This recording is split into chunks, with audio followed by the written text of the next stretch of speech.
మహిళల T20 world cup టోర్నీలో England బోణీ కొట్టింది. టోర్నీ తొలి పోరులో శ్రీలంకపై ఘన విజయం సాధించింది. 87 పరుగుల తేడాతో గెలుపొందింది. తొలుత బ్యాటింగ్ చేసిన ఇంగ్లాండ్ నిర్ణీత 20 ఓవర్లలో కేవలం ఒక వికెట్ నష్టానికి 219 పరుగులు చేసింది. డన్నీ హోగ్డే, అమీ జోన్స్లు సెంచరీ, హాఫ్ సెంచరీలతో చెలరేగారు. 62 బంతుల్లో 105 పరుగులు చేసిన డన్నీ జోన్స్ నాటౌట్గా నిలిచింది. జట్టుకు భారీ స్కోరు అందించడంలో కీలక పాత్ర పోషించింది. నాట్ స్కైవర్ 46 పరుగులతో రాణించారు.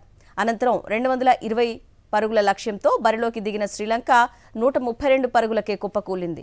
ఇంగ్లాండ్ బౌలర్ల ధాటికి శ్రీలంక మహిళా బ్యాటర్లు పూర్తిగా తలొక్కారు. భారీ స్కోర్ ఛేదన ఒత్తిడిలో వరుసగా వికెట్లు చేజార్చుకుంది. 132 పరుగులకు ఆలౌట్ అయింది. మహిళల టీ20 వరల్డ్ కప్ టోర్నీలో ఇంగ్లాండ్ బోణీ కొట్టింది. టోర్నీ తొలి పోరులో శ్రీలంకపై ఘన విజయం సాధించింది. 87 పరుగుల తేడాతో గెలుపొందింది. తొలుత బ్యాటింగ్ చేసిన ఇంగ్లాండ్ నిర్ణీత 20 ఓవర్లలో కేవలం ఒక వికెట్ నష్టానికి 219 పరుగులు చేసింది.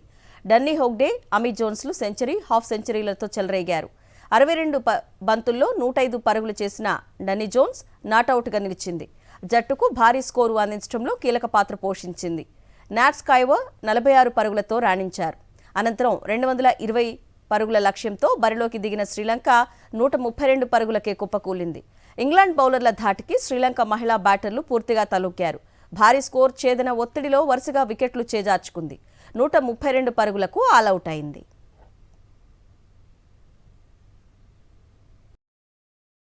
మరిన్ని అప్డేట్స్ కోసం ఛానల్ను సబ్స్క్రైబ్ చేయండి. నోటిఫికేషన్స్ కోసం బెల్ ఐకాన్ పై క్లిక్ చేయండి.